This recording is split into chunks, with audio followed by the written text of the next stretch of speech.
જય માતાજી બધાને. તો આજે આપણા ગુરુકુળમાં હું તમારી સાથે છે ને રેસ્ટોરન્ટ અથવા તો લારીમાં તમે જે ઢોસા ખાતા હોય ને એની એકદમ પરફેક્ટ અને સિક્રેટ રેસીપી શેર કરવાની છું, જેમાં હું તમારી સાથે 2 પ્રકારના ઢોસાના ખીરાની રેસીપી સાથે 2 ચટણી, સાંભાર અને મસાલો તમને બનાવતા શીખવાડીશ.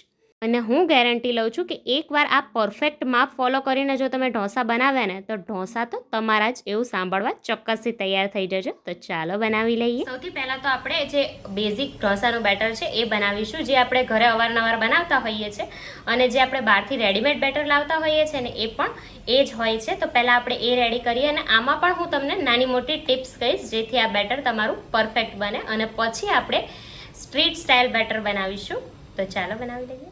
બેઝિક બેટર બનાવવા માટે સૌથી પહેલાં તો અહીંયા મેં 1 કપ જેટલા આપણા ઘરમાં જે નોર્મલ ચોખા હોય ને એ લીધા છે, જેનાથી આપણે ખીચડી વગેરે બનાવતા હોઈએ છીએ. એ જ મેં અત્યારે લીધા છે. ગ્રામમાં માપવા જઈએ તો 200 ગ્રામ જેટલા ચોખા છે. અહીંયા તમે બીજા કોઈ પણ સાદા રાઈસ વાપરી શકો છો, પણ જે બાસમતી ચોખા અથવા તો જે બહુ વધારે ચીકણા બનતા હોય ને એવા ચોખા હોય ને એ નહીં લેવાના. અને અહીંયા મેં 1 કપ જેટલા બોઇલ રાઈસ લીધા છે, વજનમાં 200 ગ્રામ જેટલા બોઇલ રાઈસ છે. ઘણી જગ્યાએ આને ઉકળા રાઈસ પણ કહેતા હોય છે. આની કોઈ પર્ટિક્યુલર બ્રાન્ડ નથી હોતી, એ પેકેજમાં નથી મળતા.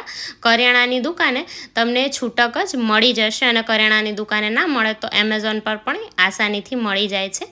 અને જો તમારે આ ચોખા ના જ લેવા હોય ને તો તમારે 2 કપ જેટલા નોર્મલ ચોખા લઈ લેવાના, પણ એનાથી રિઝલ્ટમાં થોડો ફેર પડી જશે. હવે આપણે આ બંને ચોખાને 2 થી 3 વાર સારી રીતે પાણીથી ધોઈ લેવાના છે, અને પછી બંનેને આપણે મિક્સ કરીને ઓછામાં ઓછું 4 થી 5 કલાક જેટલું પલાળીને મૂકી દેવાના છે. તો અહીંયા મેં ચોખાને પહેલાં જ પલાળીને રેડી રાખ્યા છે. તો અહીંયા ચોખા સરસ પલળી ગયા છે. આપણે એને સાઈડમાં મૂકી દઈએ. અને 2 કપ ચોખા સામે હું અડધા કપ જેટલી અડદની દાળ લઈ લઈશ. જેટલા ચોખા હોય ને એના ચોથા ભાગની આપણે દાળ લેવાની હોય છે. આને પણ 2 થી 3 વાર પાણીથી ધોઈને મેં 5 કલાક પહેલાં પલાળી દીધી હતી, અને દાળ પણ આપણી સરસ રીતે પલળી ગઈ છે. હવે એક બાઉલમાં આપણે 1/4 કપ જેટલી ચણાની દાળ અને એમાં 1 ચમચી જેટલા મેથીના દાણા લઈ લઈશું, અને એને પણ ધોઈને 4 થી 5 કલાક જેટલું પલાળી દેવાના છે. તો અહીંયા આપણી ત્રણેય વસ્તુ પલળીને રેડી થઈ ગઈ છે. હવે આપણે આ જે પાણી છે ને એને નિતારી લેવાનું છે, અને એકવાર એને ચોખ્ખા પાણીથી ધોઈ લેવાનું છે. પછી આપણે આમાંથી બેટર બનાવીશું, અને આ રીતે ચણાની દાળ નાખવાથી આપણા ઢોસાનો કલર પણ સરસ આવે છે અને એમાં ક્રિસ્પીનેસ પણ સરસ આવતી હોય છે. એટલે આ રીતે ચણાની દાળ તમે જરૂરથી ઉમેરજો. અને અહીંયા મેં એક બાઉલમાં 1/4 કપ જેટલા પૌવા લીધા છે, અને એકવાર પાણીથી ધોઈને આપણે આને 5-1 મિનિટ જેટલું જ પલાળવાના છે, જેથી જ્યારે આ બધું પલળી જાય ને પછી પૌવા પલાળી દેવાના, અને પછી બેટર વાળશો ને ત્યાં સુધી પૌવા સરસ પલળી જશે. તો આપણે આને સાઈડમાં મૂકી દઈએ. અને આ રીતે મેં અહીંયા એક મિક્સર જાર લીધું છે, એમાં હું અડધા જેટલા જ ચોખા અત્યારે લઈશ. એકસાથે બધું આપણે નહીં વાટીએ, થોડું થોડું આપણે વાટીશું. તો અડધા જેટલા મેં ચોખા લઈ લીધા છે, અને આનું આપણે એકદમ સ્મૂથ બેટર વાટી લેવાનું છે. જરૂર જણાય તો આપણે થોડું પાણી ઉમેરવાનું, એકસાથે વધારે પાણી નહીં ઉમેરી દેવાનું. તો આ રીતે જો મેં એકદમ સ્મૂથ બેટર એનું વાટી લીધું છે. હું તમને છેલ્લે કહીશ કે ટોટલ આટલું બેટર વાટતી વખતે મેં કેટલું પાણી યુઝ કર્યું છે. તો આ બેટરને આપણે કોઈ પણ ઊંડા વાસણમાં કાઢી લેવાનું છે. આપણે આને ફર્મેન્ટ કરવાનું છે, એટલે મોટું વાસણ લેવાનું, જેથી ફર્મેન્ટ થાય ને તો આ ફૂલશે. તો મોટું વાસણ આપણે અહીંયા લઈશું, અને આ જ રીતે આપણે બીજી વાર પણ જે ચોખા છે એ બધા જ વાટી લઈશું. એને પણ આપણે તપેલીમાં લઈ લઈએ. હવે એ જ મિક્સર જારમાં આપણે જે દાળ પલાળીને રાખી હતી એ, જે ચણાની દાળ અને મેથીના દાણા પલાળીને રાખ્યા હતા એ, અને જે પૌવા પલાળીને રાખ્યા હતા એ લઈને બધું જ એક સાથે વાટી લઈશું. એને પણ આપણે બાઉલમાં નીકાળી લઈએ. અને આ જ મિક્સર જારમાં હું થોડું પાણી લઈને બધું જે બેટર ચોટ્યું છે ને એ લઈ લઈશ. આટલું ટોટલ વાટતી વખતે મારે અડધા કપ જેટલા પાણીની જરૂર પડી છે. પહેલેથી બહુ પાણી નહીં ઉમેરી દેવાનું, થોડું પાણી ઉમેરીને વાટવાનું. પછી જો તમને મિશ્રણ ઠીક લાગે ને તો તમે એની કન્સિસ્ટન્સી પાણી ઉમેરીને એડજસ્ટ કરી શકો છો, પણ પહેલેથી જ જો તમે વધારે પાણી ઉમેરી દેશો ને અને જો ખીરું બહુ પાતળું થઈ ગયું તો પછી ઢોસામાં નહીં મજા આવે. અને આ જ સ્ટેજ ઉપર એમાં હું 1 ચમચી ભરીને ખાંડ ઉમેરી દઈશ. ખાંડ ઉમેરવાથી ઢોસાનો કલર પણ સરસ આવે છે અને ફર્મેન્ટેશન પણ સરસ થતું હોય છે. અને આ રીતે આપણે હાથથી જ એને ફેટવાનું છે, જેથી હાથની ગરમી અડવાથી પણ ફર્મેન્ટેશન સારી રીતે થાય છે. તો હવે આપણે આને ઢાંકીને કોઈ પણ ગરમ જગ્યા પર ઓછામાં ઓછું 7 થી 8 કલાક માટે રહેવા દઈશું. જેથી એમાં સરસ આથો આવી જાય. જો બહુ જ ઠંડી હોય તો 10 થી 12 કલાક જેટલો પણ આથો આવવામાં સમય જઈ શકે છે, પણ અત્યારે ગરમી જ છે એટલે લગભગ 7-8 કલાકમાં સરસ આથો આવી જશે. તો આપણે આને સાઈડમાં મૂકી દઈએ. તો હવે આપણે રેસ્ટોરન્ટ કે લારીમાં આપણે જે ઢોસા ખાતા હોય ને એનું બેટર બનાવી લઈએ. તમે ક્યારે નોટિસ કર્યું હોય તો એ લોકોનું બેટર થોડું પીળાશ પડતા કલરનું હોય છે, જ્યારે આપણે જે ઘરે બનાવીએ ને વ્હાઈટ, અથવા તો જે તમે રેડીમેડ બહારથી પણ લાવતા હોય થોડું અમથું વ્હાઈટ જેવું હોય છે. તો એ લોકો થોડી અલગ રીતે બેટર બનાવતા હોય છે, ને એ બેટરની ખાસિયત એ છે કે એને ફર્મેન્ટ નથી કરવાનું હતું. ફક્ત બેટર બનાવીને તમે થોડી વાર એને રેસ્ટ આપીને પછી એને યુઝ કરી શકો છો. તો ચાલો એ બેટર બનાવી લઈએ. તો અહીંયા મેં અડધો કપ જેટલી અથવા તો વજનમાં 100 ગ્રામ જેટલી અડદની દાળ લીધી છે, અને 2 કપ જેટલા અથવા તો વજનમાં જોવા જઈએ તો 400 ગ્રામ જેટલા અહીંયા મેં બોઇલ્ડ રાઈસ લીધા છે. રેસ્ટોરન્ટ કે લારીમાં જે બેટર બનતું હોય એ લોકો બોઇલ્ડ રાઈસ જ યુઝ કરતા હોય છે, પણ જો તમને ના મળે તો તમે નોર્મલ ચોખા પણ લઈ શકો છો, પણ રિઝલ્ટમાં પછી ચોક્કસથી ફરક પડી જશે. અને આ બંનેને પણ આપણે 2 થી 3 વાર સારી રીતે પાણીથી ધોઈને લગભગ 4 થી 5 કલાક જેટલું પલાળી દેવાના છે. તો અહીંયા આપણા દાળ ચોખા પલળીને રેડી થઈ ગયા છે. આપણે એને પીસી લઈએ, પણ એના પહેલાં આપણે બીજું એક કામ કરવાનું છે. તો અહીંયા મેં એક બાઉલ લીધો છે, એમાં આપણે 1 કપ જેટલો અથવા તો વજનમાં જોવા જઈએ ને તો આ 100 ગ્રામ જેટલો ચણાનો લોટ છે એ લઈ લઈશું. એને સારી રીતે ચાળી લેવાનો છે જેથી એમાં ગાંઠા ના રહે. અને એમાં આપણે અડધા કપ જેટલો જે ઝીણો રવો આવે છે ને એ લઈ લઈશું. વજનમાં જોવા જઈએ તો આ 100 ગ્રામ જેટલો રવો છે. એમાં 1 કપ ભરીને પાણી ઉમેરી આપણે એનું ગોળ જેવું બનાવી લેવાનું છે. અહીંયા આપણે જે રવો યુઝ કર્યો ને એના લીધે ઢોસામાં સરસ ક્રિસ્પીનેસ આવશે, અને ચણાના લોટના લીધે ક્રિસ્પીનેસ તો આવશે જ, પણ ઢોસાનો કલર પણ ખૂબ જ સરસ આવતો હોય છે. તો અહીંયા આપણા ચણાના લોટનું ગોળ બનીને રેડી થઈ ગયું છે. હવે આપણે આપણું બેટર પીસી લઈએ. તો આપણે જેવું અગાઉ બેટર બનાવ્યું હતું એકદમ સ્મૂથ, એ જ રીતે આપણે અહીંયા પણ એકદમ સ્મૂથ બેટર બનાવવાનું છે. મિક્સર કરતાં પણ જો તમારી પાસે વેટ ગ્રાઇન્ડર હશે ને તો એમાં બેટર ખૂબ જ સરસ બનતું હોય છે. તો હવે આપણે આ બેટરને સીધું જ આપણે ચણાના લોટનો જે ગોળ બનાવીને રાખ્યો એમાં લઈ લઈશું. તો આ જ રીતે મેં બીજા જે થોડા ચોખા બાકી હતા એ પણ પીસી લીધા છે, અને એ જ મિક્સર જારમાં આપણે જે અડદની દાળ પલાળીને રાખી હતી એ લઈ લઈશું. અને જ્યારે મેં દાળ ચોખા પલાળ્યા ને ત્યારે મેં મેથીના દાણા પણ પલાળી દીધા હતા. 1 ચમચી જેટલા મેથી દાણા છે એ લઈને આપણે એને એકદમ સ્મૂથ વાટી લેવાના છે. તો અહીંયા આપણું આ કમર્શિયલ બેટર બનીને રેડી થઈ ગયું છે. આપણે આને સરસ રીતે મિક્સ કરી લઈશું. અને આ બેટરની ખાસિયત શું છે ખબર છે? આપણે આને ફર્મેન્ટ કરવાની કોઈ જરૂર નથી. બેટર બનાવી 2 કલાક જેટલો રેસ્ટ આપીને તમે એમાંથી સીધા જ ઢોસા ઉતારી શકો છો. ઘણા લારીવાળા કે રેસ્ટોરન્ટવાળા તો 2 કલાક જેટલી રાહ પણ નથી જોતા. બેટર બનાવી અડધો કલાક જેટલો રેસ્ટ આપી એમાંથી સીધા જ ઢોસા ઉતારતા હોય છે. તો જો ક્યારેક આપણને પણ ઉતાવળ હોય ને તો તમે અડધો કલાક જેટલો એને રેસ્ટ આપીને એમાંથી ઢોસા બનાવી શકો છો, પણ અડધો કલાક જેટલો રેસ્ટ આપવો કમ્પલસરી છે. તો અહીંયા આપણું બેટર આ રેડી થઈ ગયું છે. આપણે એને 2 કલાક માટે સાઈડમાં મૂકી દઈએ. તો અહીંયા આપણા બંને બેટર બનીને રેડી થઈ ગયા છે. આ આપણું કમર્શિયલ બેટર છે. હવે આપણે એમાં સ્વાદ પ્રમાણે મીઠું અને 1.5 ટીસ્પૂન જેટલી એમાં હું દળેલી ખાંડ ઉમેરી દઈશ. આપણે આગળ આ જ બેટરમાંથી મસાલા ઢોસા બનાવવાના છીએ, એટલે જેટલું બેટર આપણે જોતું હોય ને એટલું આપણે સાઈડમાં નીકાળી લઈશું, અને બાકીનું બેટર આપણે ફ્રીજમાં સ્ટોર કરી દેવાનું છે. અને વધારેમાં વધારે 4 કલાક જેટલું જ બહાર રાખવાનું, પછી તમારે એને ફ્રીજમાં સ્ટોર કરવાનું હોય છે. અને આને ફ્રીજમાં તમે 6 થી 7 દિવસ જેટલું સાચવી શકો છો. તો હું બેટર નીકાળીને બાકીનું ફ્રીજમાં સ્ટોર કરી દઉં. અને આ બાજુ આપણું જે બેઝિક ઢોસાનું બેટર હતું એ પણ સરસ આથો આવીને રેડી થઈ ગયો છે. અને મેં 7 થી 8 કલાક જેટલો આથો આવવા દીધો છે. આપણે એમાં સ્વાદ પ્રમાણે મીઠું ઉમેરી દઈશું. આ બેટરમાંથી આપણે પ્લેન ઢોસા, લૂની ઢોસા અથવા તો ઉત્તપમ બનાવીએ ને તો એ સરસ બનતા હોય છે, કારણ કે આ બેટરમાંથી જ્યારે આપણે ઢોસા બનાવીએ ને ત્યારે થોડા સમય રહીને સોગી થઈ જાય છે. એની સરખામણીમાં કમર્શિયલ બેટરમાંથી જ્યારે તમે કોઈ પણ ઢોસા બનાવશો ને ત્યારે 10 થી 15 મિનિટ જેટલું એવા ને એવા જ ક્રિસ્પી રહેતા હોય છે. તો અહીંયા આપણા બંને બેટર તો બનીને રેડી છે. હવે આપણે ફટાફટથી ઢોસા સાથે જે સર્વ થાય છે ને એ બંને પ્રકારની ચટણીઓ બનાવી લઈએ. સૌથી પહેલાં તો આપણે જે સૌથી ફેમસ ચટણી છે ને નાળિયેરની ચટણી એ બનાવી લઈએ. એના માટે અહીંયા મેં એક મિક્સર જારમાં 1 કપ જેટલું લીલું નાળિયેર લીધું છે. આખું નાળિયેર જ મેં લઈ લીધું છે, અને એનો પાછળનો જે બ્રાઉન પાર્ટ છે એ મેં નથી નીકાળ્યો. તમારે નીકાળવો હોય તો તમે નીકાળી પણ શકો છો. એમાં આપણે 1/3 કપ જેટલા શેકેલા શિંગદાણા લઈ લઈશું. કાચા શિંગદાણા કરતાં શેકેલા શિંગદાણાનો સ્વાદ ચટણીમાં વધારે સરસ આવતો હોય છે. 1/4 કપ જેટલા દાળિયા, અને અહીંયા મેં 4 નંગ જેટલા લીલા મરચાં લીધા છે, એ 1 આદુનો ટુકડો, અને 6 થી 7 જેટલા મીઠા લીમડાના પાન ઉમેરી દઈશું. હવે અહીંયા મેં 1/4 કપ જેટલા લીલા ધાણા લીધા છે, એ ઉમેરી દઈશું. ધાણા ઉમેરવા અહીંયા ટોટલી ઓપ્શનલ છે. જો તમારે વ્હાઇટ કલરની ચટણી જોઈતી હોય ને તો નહીં ઉમેરવાના, પણ ધાણાના લીધે ચટણીનો ટેસ્ટ વધારે સરસ આવતો હોય છે.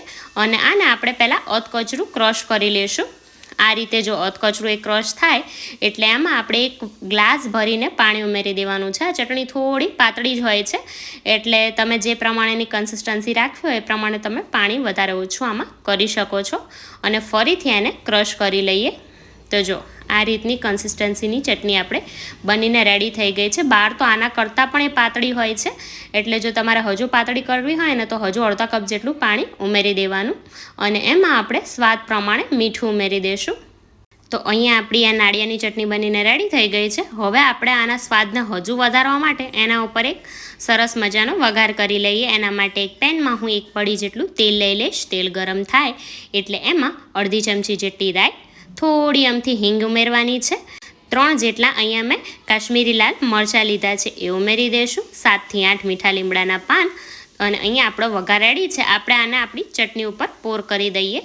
તો અહીંયા આપણી એકદમ ટેસ્ટી એવી નાળિયેરની ચટણી બનીને રેડી થઈ ગઈ છે. હવે આપણે ઢોસા સાથે જે બીજી ચટણી સર્વ થતી હોય છે ને, ટમેટાની ચટણી, એની રેસીપી જોઈ લઈએ.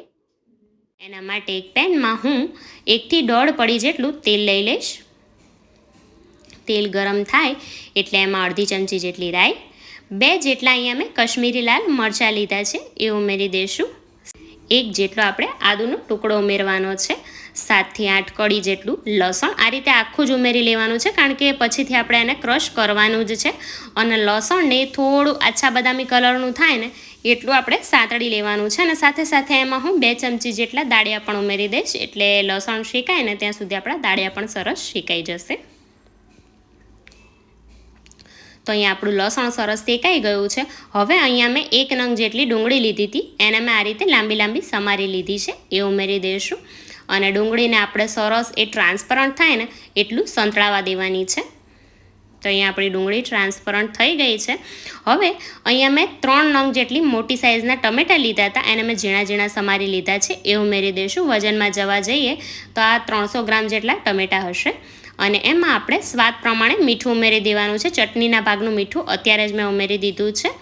1 ચમચી જેટલું લાલ મરચું ઉમેરી હવે આપણે આ ટમેટાં પ્રોપર ગળી જાય ને એટલા એને કૂક થવા દેવાના છે. તો આપણે એને ધીમા ગેસે થવા દઈએ. તો અહીંયા લગભગ 4 મિનિટ જેવું થયું છે અને તમે જોઈ શકો છો કે ટમેટાં સરસ ગળી ગયા છે. હવે લાસ્ટમાં એમાં હું 1 ચમચી જેટલી ખાંડ ઉમેરી દઈશ અને ખાંડ ઓગળે ને ત્યાં સુધી એને થવા દેવાનું છે.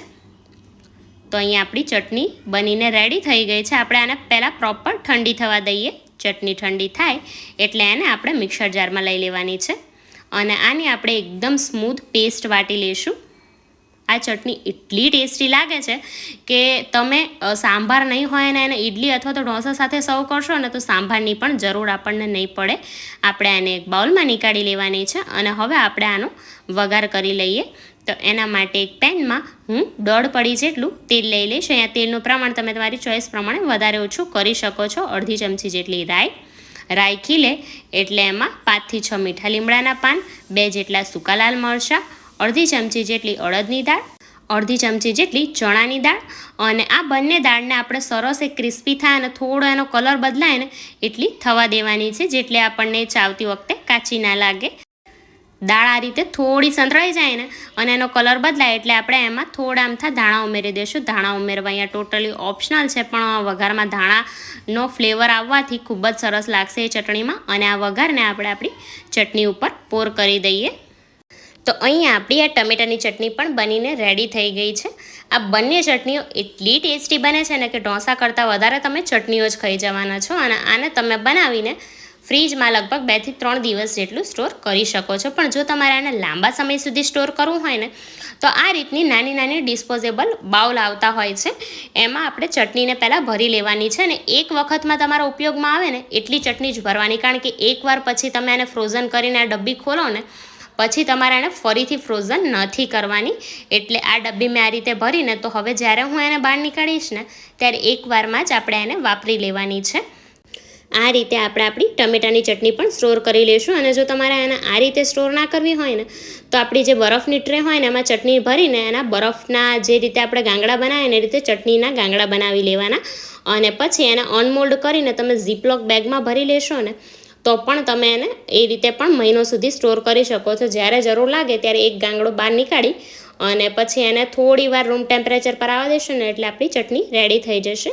તો અહીંયા આપણી બંને ચટણીઓ પણ રેડી થઈ ગઈ છે. હવે આપણે ફટાફટથી આપણો જે મસાલો છે એની અને સાંભારની રેસીપી જોઈ લઈએ. બટેકાની સબ્જી બનાવી લેશું. એના માટે અહીંયા પેનમાં હું 2 ટેબલ સ્પૂન જેટલું તેલ લઈ લઈશ.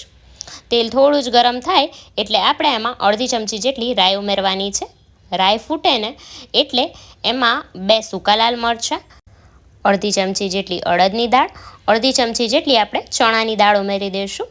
થોડી અમથી હિંગ ઉમેરવાની છે અને 5 થી 7 આપણે મીઠા લીમડાના પાન ઉમેરી દઈશું. આ જે દાળ છે ને એને આપણે સરસ એનો કલર બદલાય ને એટલી ક્રિસ્પી થવા દેવાની છે. હવે અહીંયા મેં અડધી ચમચી જેટલી આદુની છીણ લીધી છે એ આપણે ઉમેરી દઈશું. અહીંયા તમે આદુની પેસ્ટ કરીને પણ ઉમેરી શકો છો. અને 1 જેટલું લીલું મરચું મેં લીધું તો એને મેં ઝીણું ઝીણું સમારી લીધું છે એ ઉમેરી દઈશું. હવે આપણે આ બધું જ સરસ સંતળાવા દેવાનું છે. પહેલાં જો અહીંયા આપણી દાળ સરસ ક્રિસ્પી થઈ ગઈ છે. હવે અહીંયા મેં 1.5 જેટલી ડુંગળી લીધી હતી એને મેં આ રીતે લાંબી લાંબી સમારી લીધી છે એ આપણે ઉમેરી દઈશું. અને ડુંગળીને સરસ એ ટ્રાન્સપરન્ટ થાય ને ત્યાં સુધી થવા દેવાની છે. તો અહીંયા લગભગ 3-1 મિનિટ જેવું થયું છે અને તમે જોઈ શકો છો કે ડુંગળી સરસ ટ્રાન્સપરન્ટ થઈ ગઈ છે. હવે આપણે એમાં 1/4 ચમચી જેટલી હળદર, 1 ચમચી ભરીને લાલ મરચું પાવડર ઉમેરી દઈશું. અહીંયા જો તમને એકદમ પીળો બટેકાનો મસાલો પસંદ હોય ને તો લાલ મરચું એવોઇડ કરીને તમે લીલું મરચું વધારી શકો છો. મને થોડો લાલ હોય ને એવો મસાલો ગમે છે એટલે અત્યારે મેં લાલ મરચું આમાં ઉમેર્યું છે. તમે એને એવોઇડ પણ કરી શકો છો. તો પછી લીલું મરચાંનું પ્રમાણ થોડું વધારે લઈ લેવાનું. અને અહીંયા મેં અડધા કપ જેટલું ગરમ પાણી લીધું છે એ આપણે ઉમેરી દઈશું. પાણીને એક ઉભરો આવે ને એટલું આપણે થવા દેવાનું છે. જો આ રીતે થોડું ગરમ થાય ને પાણી એટલે અહીંયા મેં 3 નંગ જેટલા મીડિયમ સાઇઝના બટેકા લીધા હતા એને મેં બાફીને રેડી રાખ્યા છે એ આપણે ઉમેરી દઈશું. વજનમાં જોવા જઈએ ને તો આ 250 ગ્રામ જેટલા બટેકા મેં અત્યારે લીધા છે. એમાં આપણે સ્વાદ પ્રમાણે મીઠું ઉમેરી દઈશું. બધું બરાબર મિલાવી લઈએ. હવે તમે બહાર કોઈ દિવસ નોટિસ કર્યું હોય ને તો એ લોકો જે અંદર મસાલો લગાવે ને એકદમ પાતળો હોય છે જેથી એ લોકોને બહુ મસાલો વાપરવો ના પડે. આપણે એટલો પાતળો મસાલો નહીં બનાવીએ. અત્યારે હું થોડો થીક જ મસાલો બનાવીશ. અને આપણે આ રીતે પાઉંભાજી મેશર લઈને એને થોડું મેશ કરી લેવાનું છે. સાવ ભાજી જેટલું મેશ નહીં કરી નાખવાનું. થોડું અધકચરું આપણે રાખીશું જેથી આપણે આ મસાલાને આસાનીથી ઢોસા ઉપર સ્પ્રેડ કરી શકીએ. એ રીતની કન્સિસ્ટન્સી આપણે રાખવાની છે. અહીંયા જો તમને થોડો પાતળો મસાલો ભાવતો હોય તો તમે આપણે આગળ જે ગરમ પાણી ઉમેરીને એમાં થોડું વધારે ઉમેરીને પાતળો મસાલો પણ કરી શકો છો. હવે આપણે આને લગભગ 2 થી 3 મિનિટ જેટલું થવા દઈશું. તો અહીંયા 3-1 મિનિટ જેવું થયું છે અને આપણી જે બટેકાનું પૂરણ છે ઓલમોસ્ટ રેડી થઈ ગયું છે. લાસ્ટમાં આપણે એમાં 2 ચમચી જેટલા ધાણા ઉમેરી દઈશું. બધું બરાબર મિલાવી લઈએ. તો અહીંયા આપણા બટેકાનું પૂરણ રેડી છે. આપણે આને સાઈડમાં મૂકી દઈએ. તો હવે આપણે આપણો સાંભાર બનાવી લઈએ. સાંભાર તો આપણે ઘરે બનાવતા હોઈએ છીએ પણ ઘણી વખત એવું થતું હોય છે કે રેસ્ટોરન્ટવાળો ટેસ્ટ નથી આવતો. તો આજે આપણે સેમ ટુ સેમ રેસ્ટોરન્ટમાં એ લોકો જેવો સાંભાર બનાવતા હોય ને એવી રીતે જ સાંભાર બનાવીશું અને ઘરે એટલો ટેસ્ટી બનશે ને કે રેસ્ટોરન્ટનો સાંભાર પણ તમે ભૂલી જવાના છો. તો ચાલો બનાવી લઈએ. તો હવે સાંભાર બનાવવા માટે અહીંયા મેં 1/4 કપ જેટલી તુવેરની દાળ લીધી હતી અને મેં 1 કલાક જેટલું પાણીમાં પલાળીને રેડી રાખી છે. આ તુવેરની દાળને આપણે કુકરમાં લઈ લઈશું. એમાં આપણે 1/4 ચમચી જેટલું મીઠું અને થોડી અમથી હળદર ઉમેરી અહીંયા મેં અડધા ગ્લાસ જેટલું પાણી લીધું છે એ ઉમેરી દઈશું. કપમાં માપવા જઈએ તો આ 1 કપ જેટલું પાણી અત્યારે મેં લીધું છે. અને હવે કુકરનું ઢાંકણ બંધ કરીને આપણે આને 3 થી 4 વિસલ મીડિયમ ફ્લેમ ઉપર કરી લેવાની છે. તો દાળ બફાય ત્યાં સુધી આપણે સાંભાર વઘારવાની તૈયારી કરી લઈએ. તો એના માટે એક પેનમાં અહીંયા મેં 2 પડી જેટલું તેલ લીધું છે. તેલ થોડું ગરમ થાય એટલે આપણે એમાં અડધી થી 1 ચમચી જેટલી રાઈ, 1/8 ટીસ્પૂન જેટલા મેથી દાણા, 5 થી 7 મીઠા લીમડાના પાન, થોડી અમથી હિંગ ઉમેરીશું અને 2 નંગ જેટલા મેં સૂકા લાલ મરચાં લઈ લીધા છે. અને અહીંયા મેં અડધા નંગ જેટલી ડુંગળીને આ રીતે લાંબી લાંબી સમારી લીધી હતી એ ઉમેરી દઈશું. ડુંગળીને આપણે સરસ એ ટ્રાન્સપરન્ટ થાય ને એટલી કૂક થવા દેવાની છે.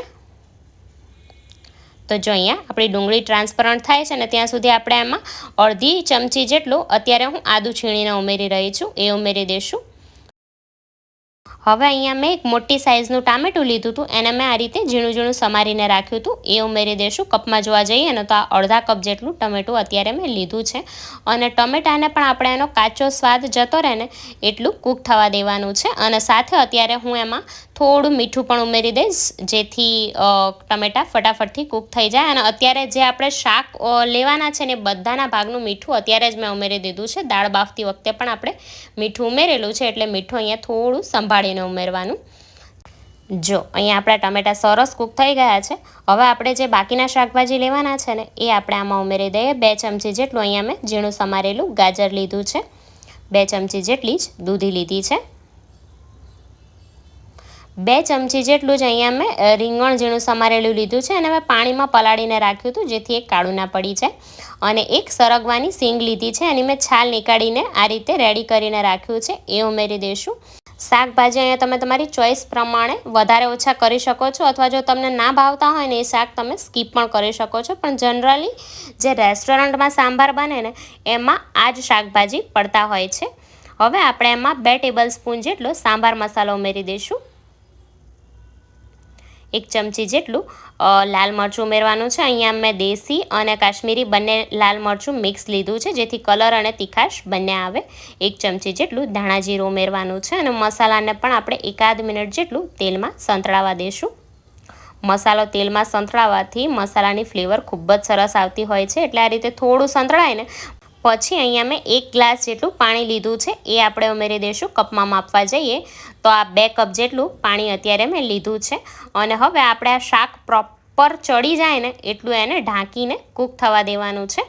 તો આપણે આપણા શાકભાજીને કૂક થવા દઈએ. અને બીજી સાઈડ આપણી દાળ પણ બફાઈને રેડી થઈ ગઈ છે, આપણે ચેક કરી લઈએ. હવે આપણે આમાં બ્લેન્ડર નથી ફેરવવાનું, આને ઝીણીથી અથવા તો આ રીતે જે પાઉંભાજીનું મેશર આવે ને એનાથી આપણે થોડી થોડી મેશ કરી લઈશું. આ રીતે થોડી થોડી આખી પાખી જ દાળ આપણે રાખવાની છે.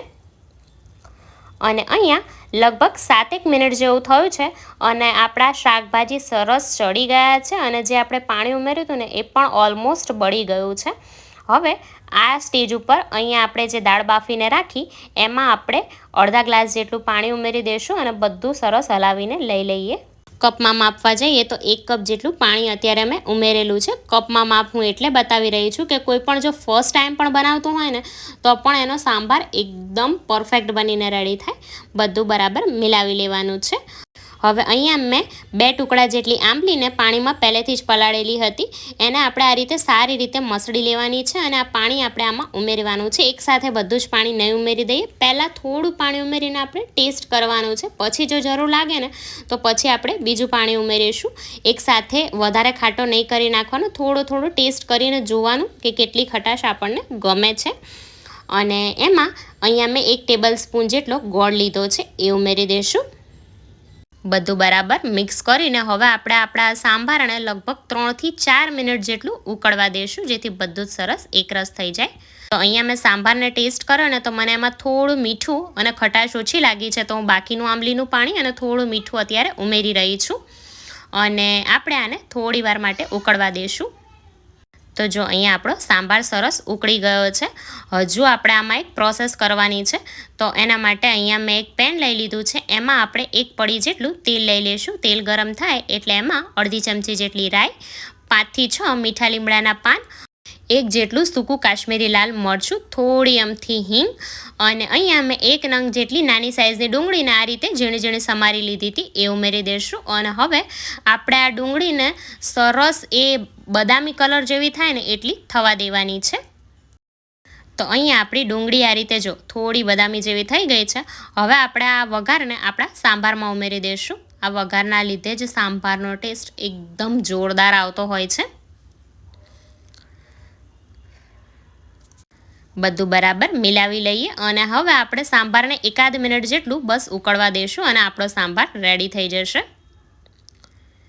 તો અહીંયા આપણો સાંભાર રેડી છે. લાસ્ટમાં હું 1 ચમચી જેટલા ધાણા ઉમેરી દઈશ. બધું બરાબર મિલાવી લઈએ. અત્યારે તો મેં આ રીતની થિકનેસ રાખી છે સાંભારની. જો તમને પાતળો સાંભાર ગમતો હોય ને તો તમે આમાં થોડું પાણી વધારે પણ ઉમેરી શકો છો. તો અહીંયા આપણો સાંભાર રેડી છે.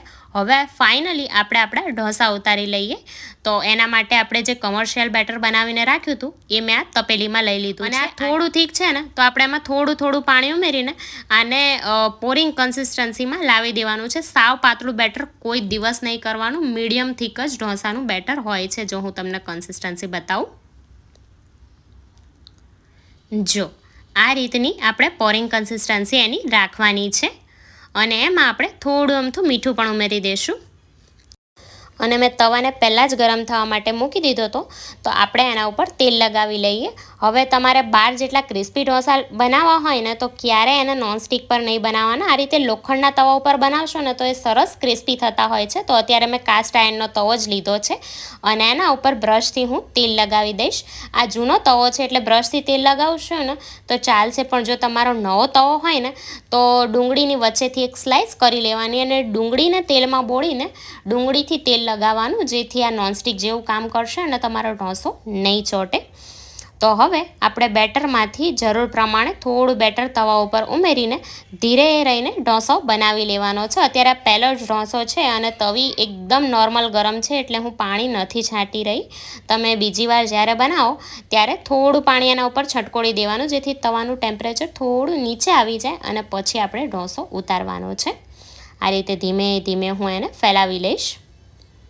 હવે આપણે બહાર જે ઢોસા ખાતા હોઈએ છીએ અને ઘરે જે ઢોસા હોય એમાં શું ફરક હોય છે કે એ લોકોનો જે ગેસ હોય ને મોટો હોય છે, એટલે બધી બાજુથી ઢોસામાં એક સરખો કલર આવે છે. પણ આપણો ગેસ એટલો મોટો નથી હોતો, એટલે આપણે આ જે તવી છે ને એને થોડી આગી પાછી કરતા રહેશું, જેથી બધી તરફથી એક સરખો કલર આવે. અને આ રીતે ઉપરથી ઢોસો થોડો ફર્મ થાય ને એટલે આપણે 1 થી 2 ચમચી જેટલું બટર એના ઉપર લગાવી લેવાનું છે અને આપણે જે મસાલો બનાવીને રાખ્યો એ એના ઉપર સ્પ્રેડ કરી દઈશું. તમે તમારી ચોઈસ પ્રમાણે મસાલો વધારે ઓછો લગાવી શકો છો. બહાર તો એ લોકો ખૂબ જ ઓછો મસાલો લગાવતા હોય છે. ઉપરથી આપણે થોડો ગન પાવડર છાંટી દઈશું. જો તમારી પાસે ગન પાવડર ના હોય તો અહીંયા તમે સાંભાર મસાલો અથવા તો ગરમ મસાલો છાંટશો ને તો પણ ચાલશે. અને આ રીતે કિનારીથી આપણે થોડું એને ઉખાડી લેવાનું છે. અને મેં આગળ કીધું એ પ્રમાણે આ રીતે આપણે તવાને થોડો આગો પાછો કરીશું, જેથી ઢોસામાં બધી બાજુથી એક સરખો કલર આવે. જેટલો આપણે બને ને એટલો સરખો એને કલર લાવવાનો પ્રયત્ન કરીશું. પણ એ થોડી પ્રોબ્લેમ તો રહેશે, કારણ કે આપણો ગેસ નાનો હોય છે અને તમે જોઈ શકો છો કે ઢોસો લોખંડની તવી પર પણ એકદમ આસાનીથી ઉખડી રહ્યો છે.